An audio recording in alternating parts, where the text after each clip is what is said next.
Hello, and welcome back to the Fall Reading Club with Uncle Schwabi. I hope you are enjoying the Red Rock Mysteries series. We are going to continue where we left off with Chapter 11, Part 2. Chapter 11. Ashley. Sam woke us before daylight Friday morning, and we hurried to get ready. Bryce carried both of our backpacks while I helped Dylan find his water bottle and stuffed raccoon. We said goodbye to Pippin and Frodo. Mom caught us at the door and kissed us all. She had come in my room the night before while I was writing in my journal and asked if I wanted to talk, but I said I didn't. Now I felt guilty for not telling her about watching the movie with Haley. "Did you get your medicine?" she said, kissing the top of my head. I rolled my eyes and went back to the kitchen cupboard. Since I was 8, I've had to take pills to control a seizure disorder. Mom says it's not a big deal, that the doctor says I'll grow out of it, but sometimes I feel like I'm getting worse. I stuffed the 2 bottles in my jacket pocket and raced to the Land Cruiser. "Have a good time," Mom called from the door. She stood there as we pulled away, waving and smiling. I knew exactly what she'll do after she closed the door. She'll make a pot of coffee and head upstairs to the office Sam had built for her. Like his, it looks out on the mountains, but the inside is decorated with pictures of our family, famous writers, and our dogs.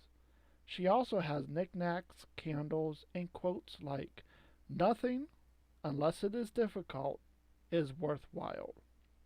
And the wastepaper basket is the writer's best friend. When the sun comes up, she'll be looking out at Pike's Peak, typing away.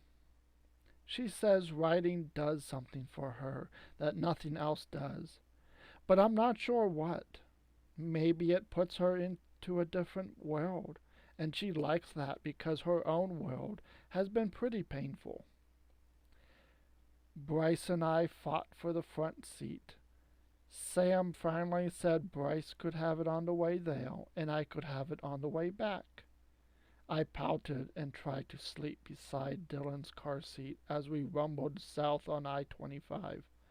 The interstate cuts a path past the Front Range of mountains between Denver and Colorado Springs. We passed the Air Force Academy and its huge football stadium.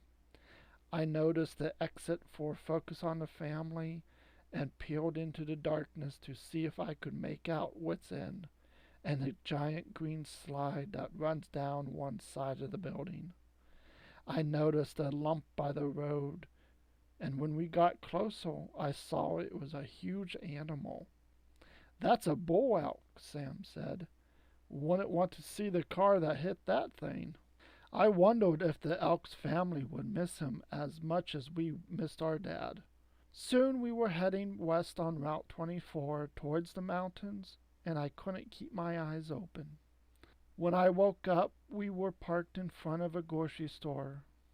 "Where are we?" I asked. "Woodland Park," Sam said. "This is the last store we'll see for a while. Let's get some supplies and keep going. I want to hit the pass before the sun comes up."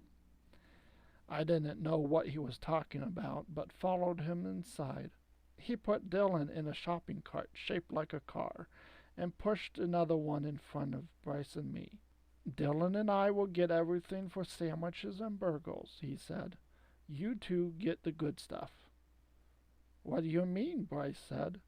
Sam leaned close and smiled. "Chips, soda, candy, popcorn, all the stuff your mom wouldn't like. You have 10 minutes. Bryce and I took off. Mom fixes healthy foods and snacks, but she's not against an occasional trip to McDonald's. Somehow I thought Sam and she had planned this, a weekend of bonding with the stepdad, but right now I don't care. We zipped down the chip aisle, picking out sour cream and onion, barbecue, and thick chips for dipping. Bryce grabbed some huge pretzels, and I found a tin of cashews I thought Sam would like. In 10 minutes, we had the cart full of food. It would probably take us a year to eat it all. Chapter 12. Bryce. I helped Sam load our food in the SUV while Ashley buckled Dylan into his car seat. The store had been fun, except that the guy who bagged our stuff looked like Boo Heckler's muddy little friend. I couldn't help but think of school Monday. If Boo kept pressuring Ashley and me to loan him our ATVs, we'll have to stop driving them. And if his threats were real, I was in trouble. I didn't see any way out except for wearing a catcher's mask and taking the bus to school. As Sam drove up an incline, the sun glinted in the side mirror. The clouds turned orange gold, and a line of yellow light sparkled against the horizon. Totally took my mind off Boo. "What is this place?" Ashley said, leaning forward from the back seat. "Wilkerson's Pass," Sam said. "Most incredible scene in the whole state, if you ask me." "What's so special about it?" I asked. Sam reached the top of the hill and slowed. "Take a look." My jaw dropped. The whole world seemed to open up. The road stretched all the way to the mountains for what seemed like 100 miles. There were a few farmhouses here and there, but it was mostly open range. A hawk flew overhead looking for prey. "Amazing," Ashley whispered. "It's the Great Valley," Dylan said, obviously remembering one of his Land Before Time videos. Sam chuckled. "And most of it has stayed the same for hundreds of years. What you're seeing right now is what the Native Americans and the pioneers saw as they rode through here. A few stars were left over from the night, and the moon was still full over the whole area. A couple of miles further, we wound our way down the mountain and saw buffalo near a stream. Sam stopped, and we got out to look at the huge beast. Suddenly, the buffalo took off, stampeding across the valley. I didn't know what scared them, but the sight made me dread Boo Heckler again. Chapter 13. Ashley. This was like seeing Pike's Peak for the first time. I closed my eyes and let the scene etch itself in my memory. We headed back to a visitor's center for cookies and hot chocolate. Bryce was staring at pictures and exhibits of pioneer life, but I knew his mind was somewhere else. We got in the Land Cruiser and backtracked to some curvy roads. I thought I was going to get sick, and I was even more scared that Dylan would upchuck his fruit snacks. But Sam put down the windows, and we all took a breath of fresh air. Once I looked straight down a cliff, which made me want to roll my window back up. I've always been afraid on bridges, scared that the car would plunge into the water and we wouldn't make it out. One time I dreamed we all got out except Dylan, who was trapped in his car seat, and I spent the rest of the night in Mom's room. I couldn't believe how glad I was to see him the next morning and give him a big hug, Pop-Tart crumbs and all. "So your kids have been here more than a year now," Sam said as we passed some kind of reservoir. The water was right next to the SUV, so I could see swirls on top from where fish swam. A sign said "Scenic Overlook Ahead." Sam looked at me in the rearview mirror. "What do you think so far?" I shrugged. "It's okay." Sam frowned. I know he wanted me to say Colorado was the best place on earth, that I was happy as a raccoon in a cornfield, as my grandfather would say. But my real dad was dead, my mom was busy, and I just hadn't connected with Sam yet, which confirmed my suspicions about the weekend. "It's cool we get to ride the ATVs to school," Bryce said. "I like my raccoon and monkey." Dylan looked around and found his stuffed raccoon and chunky monkey. which was made out of a sock. Sam had bought the monkey at the grocery store. After a few wrong turns, we made it to the driveway of the cabin. Sam got out and unhooked a chain. Then we drove into the woods. Even though it was morning, it looked like night because there were so many trees. The road was muddy, and we lurched up the hill in four-wheel drive. Bryce gasped when he saw the place. It was a big A-frame surrounded by trees, except at the back where the house overlooked a cliff. Just like earlier, it felt like you could see forever. We made 2 trips to bring our backpacks and all the groceries inside. Before we could explore, Sam handed us both tiny walkie-talkies and showed us how to work them. How far will these reach? Bryce said. A few miles, depending on the mountains. Sam must have seen the look on my face. I don't plan on us splitting up this weekend. This is just to be safe.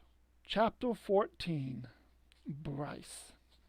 The cabin was incredible. Ashley and I walked around the main floor and found the kitchen, 2 bedrooms, and a bathroom, and a huge living room with a fireplace in the middle and windows big enough for Godzilla. There was also a loft, and Sam carried his and Dylan's stuff up there.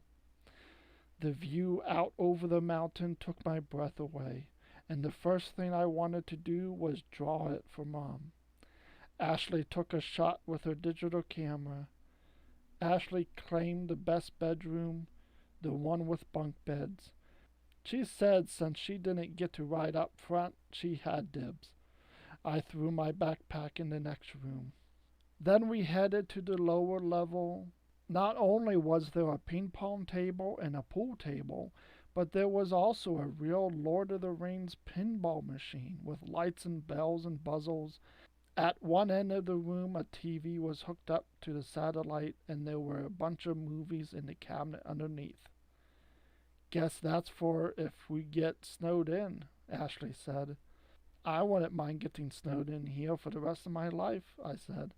Wish we'd brought the dogs. On the wall by the pinball machine was a picture of a weird-looking woman. She wore a red dress and stared at the camera. Her face gave me the willies. Ashley opened the cabinet and found a screaming fast computer. We can email Mom my picture. Let's go shoot some more. But Sam said it was time to see Gold Town. The pictures would have to wait. Chapter 15. Galvin Winklow parked the dark green rental car in the gravel at the end of the Gold Town parking lot. He lit a cigarette and flicked on the radio, skipping through music, talk shows, and news reports. Galvin had checked out of his hotel in Denver in the wee hours, leaving his key in his room and a mountain of room service dishes. He couldn't leave a trail here, so as inviting as it looked, he wouldn't be staying at the little bread and breakfast nearby. This would be a quick job, in and out, get the goods and take off. He wanted no one to see him. A friend had introduced Galvin to the man who had set up their little operation. The man wanted someone slick, someone clean-cut, who had never been to jail. Galvin had lied about his past. He had spent time in prison, a lot of it actually, but the man didn't need to know. Things had been stolen, people hurt. Galvin scrunched down in his seat and watched the parking lot fill with vehicles, mostly SUVs, moms and dads with little kiddos who wanted to see the golden trinket and the sparkling room. The radio gave the weather. A chance of snow Saturday in the higher elevations. Perfect. He'll be out of town and on to Las Vegas before anyone knew what had to happen. He focused on the shiny trailer by the wooden building. Inside were photos and artifacts of the gold rush. People had traveled here more than 100 years ago, hoping to change their lives, to get rich. Galvin was going to do the same. Only he wouldn't even have to get his hands dirty. And that ends chapter 15. Tune in next time for the continuing, where we pick up chapter 16. See you then.